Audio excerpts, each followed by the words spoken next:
Hey y'all, welcome to episode 10 of Storytime. I cannot believe that we are 10 episodes in.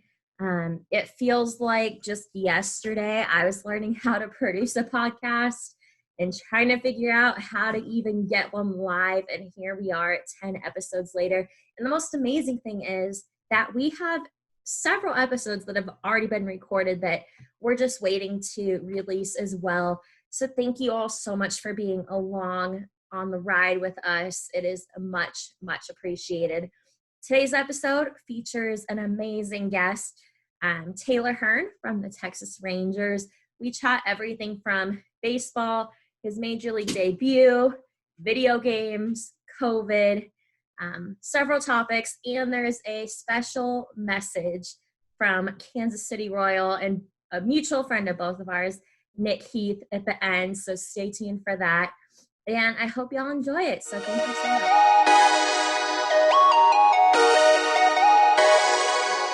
All right, welcome back, everyone. We are here with Texas Ranger Taylor Hearn.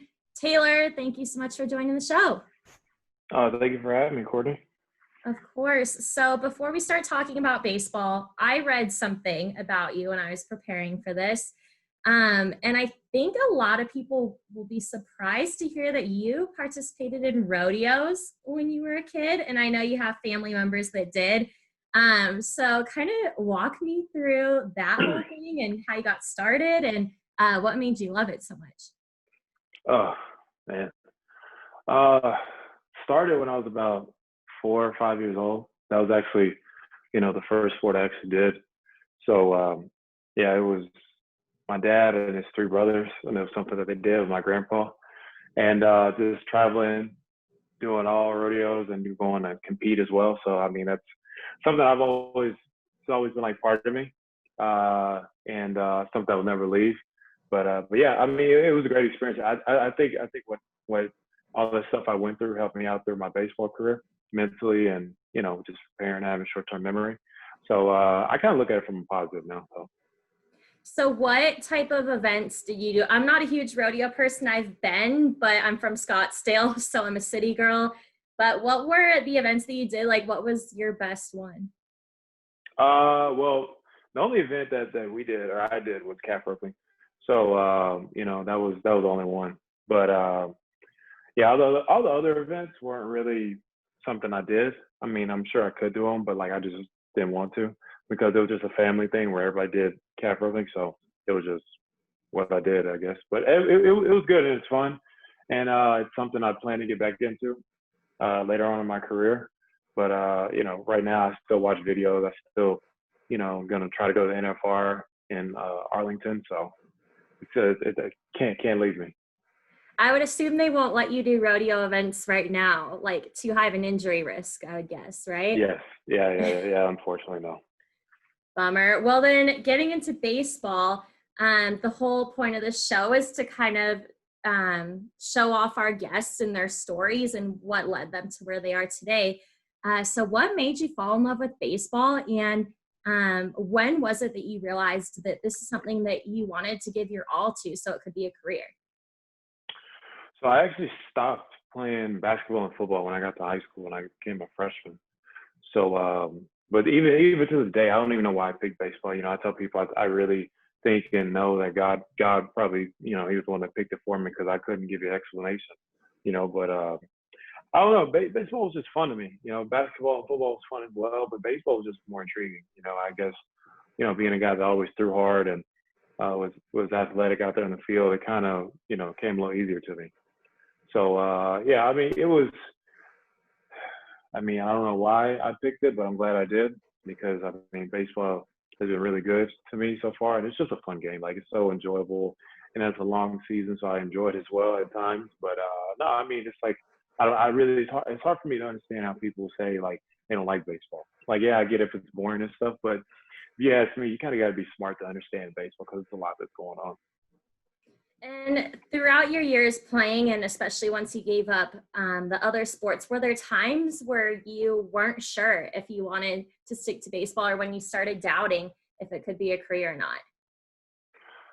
Yeah, for sure it is. When I was dealing with injuries, my first year in pro ball, then second third year in pro ball, the doubt definitely crept in. I remember just on the phone with my mom a lot, just talking to her about it, and just thinking at times like I don't know if I want to keep doing this because I just can't catch a break. And it happened in college too. And a lot of people don't know I actually almost quit baseball when I was in college. So after my freshman year, because I was just dealing with injuries, and they kept happening in pro ball, and I couldn't understand why this stuff kept happening to me. So yeah, there was definitely times where I actually just thought, I was like, man, I think I'm just playing the wrong sport. Maybe I just need to go back home and finish my degree and, become a coach or just whatever it is. And then back to college, you were drafted 4 times. Like, I can't even imagine just the roller coaster of emotions, because we all watched, well, not we all, but I know I watched the draft on TV. It's so exciting just to see people's reactions. But for you to go through those waves of emotions 4 times, just what was the thought process after each one where you decided, you know what, I want to stay here, I don't want to take the pro contract? And then what was that final draft like where you're like, all right, it's time to become a pro ball player? I think a lot of it had to do with me just dealing with injuries, but also just me knowing myself and knowing that I wasn't ready yet, because I had dealt with injuries, and I had like 24, 25 innings accumulated in 2 years at San Jack. So like I know for a fact like that wasn't gonna get me paid. I was dealing with injuries also, and then a lot of stuff happened. So I needed to go somewhere where I was gonna pitch and play. So I went to Oklahoma Baptist, and got up there and showed that I could pitch. Then that was kind of where I felt comfortable. And I was like, I put in the work. I finally am healthy, and I can show different set of eyes how different of a person I am. So that made the decision a lot easier. And then you talk about the roller coaster. The first time it was, I mean, I was hurt. I didn't play my senior year. I didn't pitch. So, I had a workout for him. I kind of had an idea. But then the other times with the Reds, I was asleep on the couch and didn't even know it. Another time I was, got drafted by the Twins, and that was, they didn't offer that much money because I didn't pitch that much. And then, we go to Topgolf for 2015 draft, and, out there playing golf, and next thing you know, I get a call and, end up getting picked up. So like it was, the roller coaster was okay for me. It was more so my family because, they had been going through it for 4 years. So I was kind of like, it was just another day to me. Oh, well then finally you made your debut, and it was cut short, unfortunately, by injuries. But take me through, because luckily you made your debut before this season, the COVID season, where they didn't get the whole big media and family and guests and all of that, but you still got to have that. So I always love hearing, what was the call up like, and what was your debut like for both you and your loved ones? It was great. I was in Iowa. We were in AAA, and I remember just getting that phone call or getting called into the office, and it was crazy. I walked in the locker room and I heard that the manager wanted to talk to me. And I go in and try to set my stuff down, and my name's not in the locker. And I'm just like, well, what the deal is. And he comes up and, tells me, hey, you got called up. So, be ready to pitch either today or tomorrow. Then I had to hurry up and get on my flight. I had to catch it. And what a lot of people don't know is I actually left my bag, like, at the field. So they had to overnight ship it to Seattle. So I was prepared to walk to Dick's or Academy and go buy some like gloves and cleats. But fortunately enough, I got there before game time. But family-wise, it was great. They were really excited. They were emotional as usual. I think my sister screamed so loud she tried to almost bust my eardrum a little bit. So she was pretty excited. And then with the COVID stuff, that was such a big weight to lift off my shoulders, because it felt like a debut, because I had been waiting over a year dealing with injuries, coming back, and then finally getting healthy. So it was a big weight lifted off my shoulders, especially get that first strikeout. That was something I was like, I needed to happen. Like most of the time when I'm out there pitching, I'm not trying to strike everybody out, but like when I went out there, I was kind of like, okay, somebody's got to do this. Like I got to strike somebody out, because I'm like, I've been waiting too long for this. But no, it was good. It felt good. And I think now it just feels good to be back and show that, I can play up there and just, getting comfortable now. So I know, just working in AAA baseball for us in Reno, there was no season. you guys still had one. It was so great to be able to turn on MLB TV and watch you guys. But what a lot of people may not realize is you guys risk your health and safety every single day to go play these games. I didn't think baseball would make it to the World Series. I'm not sure if you thought that as well, but for everybody listening that maybe doesn't follow the league or even sports as closely, kind of just walk us through what it was like from after the spring training shutdown when everybody went their separate ways to when you got the call, like, all right, spring training 2.0 is coming back, and then finally getting to opening day.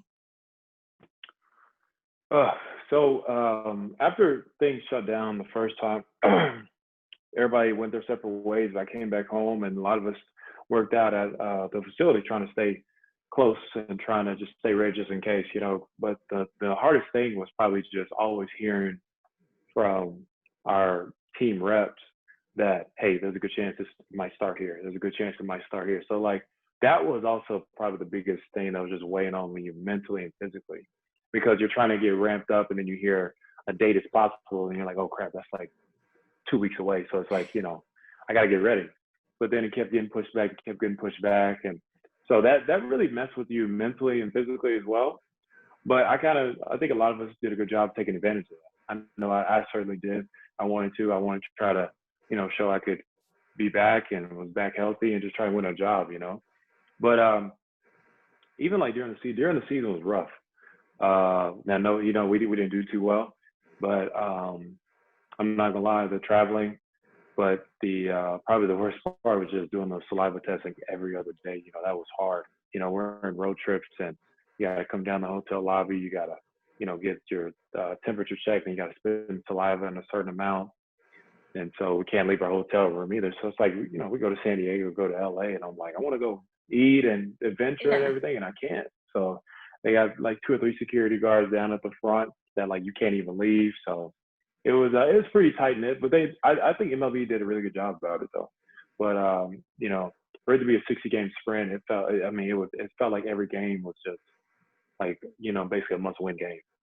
Mm-hmm. Yeah, now that the season's over, I feel like you and everybody else can kind of breathe a little bit and enjoy some time off before spring training 2021. So now that you're able to finally see family and friends again, what are your off-season plans? As of right now, just relaxing.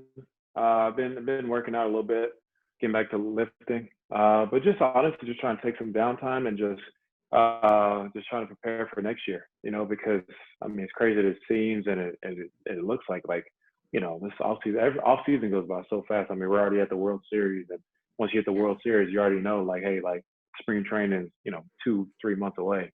So I'm kind of getting in that mode where I'm trying to continue working on stuff as well, but just trying to relax because, the last 2-3 weeks of the season, my body started to break down a little bit because I was just tired, and just the start and stop had a lot to do with it. But, I've been trying to stay active, obviously trying to stay safe as well. But I've been staying home a little bit more, being able to relax and, catching up on my video games as well. What's your favorite video game? What's your go-to? Right now it's Madden, and I'm gonna go get the new FIFA as well. I'm a big soccer fan and NHL, so I'm gonna go get those. But like I just been chilling, playing Call of Duty as well. So I kind of like look like this is my time to make up for it because I couldn't do it during the season. Yeah, my dad has worked for Microsoft longer than I've been alive, so I kind of grew up around video games. But I used to play Madden and Call of Duty, and I was so bad that I retired, and so I let everyone else play. I would like get shot and killed within the first 30 seconds of Call of Duty. So you gotta go through those early on, But you keep playing, it'll get better though. And plus, I should get back into it. Of course, this is the perfect time to do it. And then on top of that, like with the new Xbox and PlayStation coming out, I just pre-ordered the Xbox, so I'm pretty pumped up for that. There you go. Perfect. I'll send you my gamer tag. We'll work on it. Yes, please. All right. So final question. As you mentioned, for you, this season with the stop and start was so mentally just grueling and took a toll on you. But there's a lot of people, kids and teens that were quarantined for so long and still maybe can't play with their club team or their school team. that are really questioning, should they continue to play, whether it's baseball or another sport.